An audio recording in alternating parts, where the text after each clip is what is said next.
Hello everyone, bringing you the Mannequin of the Month for January 2020. 2020 isn't upon us, and a very happy new year to everyone. This of course voted on by the Corporal tier over on Patreon, and the winning topic for this Mannequin of the Month was 41 Independent Commando, which is a British unit which served in Korea, and interestingly was largely equipped with US equipment and uniform, as we can see here. Reason for that is that 41 Independent Commando, the independent designation showing that 41 Commando was independent of higher British command. Lieutenant Colonel Drysdale, who commanded the unit, was in sole command alongside the US forces which the Commando was deployed with. The unit was formed and sent out to Korea, formed in August of 1950 and sent out to Korea essentially to add to the US Marine Corps raiding forces, which were raiding the coast of Korea, disrupting communications, railway lines and so forth. And you'll see the Mannequin is set up for this. So the subsistence load is very minimal. You're basically carrying ammunition and a bit of water and tools. That's basically it at this time period because of the duties the 41 Independent Commando was carrying out. As you can see, most of the stuff we have on the Mannequin here is US made, US issue equipment. We do retain the green beret, however.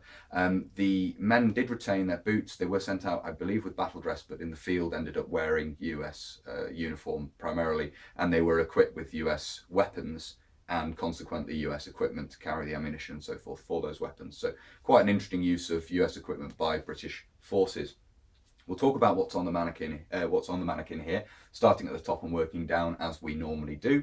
We have here the Commando beret, of course, worn by Commando trained troops, and this in this instance, of course, bearing the Royal Marines badge. The Royal Marines had essentially taken over the Commando role entirely from the army at the end of the Second World War, or just after the Second World War, and they took the Commando role on. Of course, army supporting units would be trained and so forth in the Commando, trained as commandos, but the Royal Marines provided the infantry component of the commandos going forward. The badge is worn on this. It's quite common to see in the field that the badge was removed and the beret was worn with no insignia at all. I've left it on here because there are photos showing it being worn. But as I say, there are also many photos showing it being removed, so just bear that in mind. Is obviously, if you're reenacting this, it's quite common to see the beret worn without the badge. Moving down the uniform underneath, we of course would have the American wool shirt, and we have a US, an American 5-button sweater worn underneath against the cold. And of course, the combat uniform worn is the M1943 combat uniform at this time period, early war. With the hood attached, which you'll see more of when we move the Mannequin around.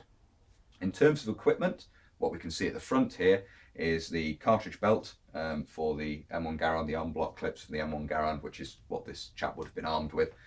And we have further ammunition in the same on block clips carried in a bandolier slung over the shoulder here. So quite a heavy ammunition load. Should you come under fire, you want to have plenty of ammunition on you. In these raiding forces, you could carry extra ammunition, but you're not carrying any other load in terms of a pack on the back or anything like that. And in addition to the ammunition load, you can see here we have a set of wire cutters in the pouch down on the belt here. Useful tool to have when involved in sabotage operations, and as I say, this is definitely seen in photographs of the time period. Certainly seen chaps 41 Independent Commando carrying wire cutters on the belt in this manner. We'll move the Mannequin round now and we'll have a look at the sides and the back.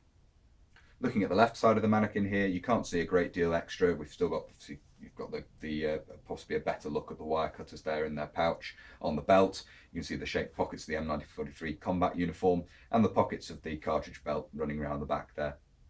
Looking at the back of the Mannequin here, you can see the hood with the detachable hood from the M1943 set, and these were quite commonly seen worn by Marines of 41 Commando. From American use, they don't seem to have been attached all that much, but in British use, they seem to have been quite popular.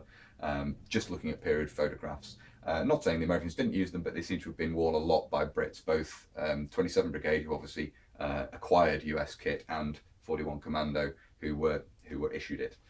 Obviously you can see the cartridge belt at the back here, and this is the adjustment piece, so there's buckles on each part with the pockets, and this section is adjusted in and out to change the fit on the hips there. Obviously not worn with any suspenders, literally worn on the hips, resting on the hips, which is quite a comfortable way of wearing it. Obviously on the right hip here we have the canteen, and this is a stainless steel canteen in a late war dated cover in the OD finish there. Obviously just a standard piece of US kit from this time period. On the right hand side of the Mannequin there's not a lot more to see here, but you can see the full length of the bandolier there with its 5 pockets, again carrying more ammunition for the M1 Garand.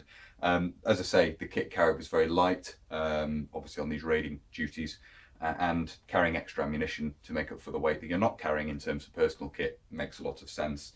Gives you a little bit of extra firepower should you need it, or staying power in a firefight, to have a bit of extra ammunition. And these were raids on the North Korean coast, so there was every chance you're going to come across enemy forces and obviously need to fight your way out.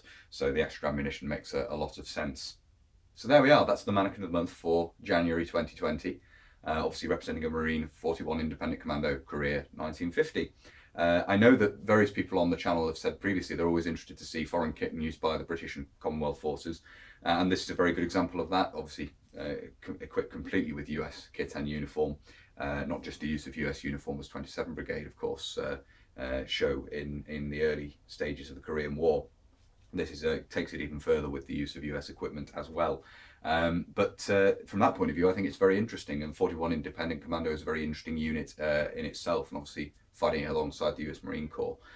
So if you're interested to know more, I certainly recommend reading up on 41 Independent Commando. There's a bit of information online. There are some books available on the topic, and it's quite an interesting unit from the early stages of the Korean War. Later on, of course, it would be subordinated to what would become the Commonwealth Division. Final thing I'll say is a big thank you to Ian, who gifted me the cartridge belt, which is being used on the Mannequin here. Very kind of him. I'll put a link. There's a video of the unboxing of the various bits and pieces he sent me. I'll put a link to that in the corner of the video there if you want to see the bits and pieces that came over from the US. But that's everything I wanted to cover in this video, I think. So as I usually say, thank you very much to everyone who's subscribed to the channel. If you want to see more and you haven't subscribed already, please do consider doing so. A big thank you as well to those who are supporting the channel on Patreon and via donations through PayPal. It's massively appreciated, and quite humbling that people are willing to sort of financially support the channel. It's very, very kind of you, and I'm glad you like my content enough to want to support it in that manner. Thank you very much once again. There's also the Facebook and the Instagram page. Of course, there will be photographs of this up on there. I post up the photographs of the Mannequin of the Month each month as well, so follow over there as well if you want to see more of that. There's also, if you want to contact me, there's the email address down below in the description. But I think that's everything, so until next time, bye for now.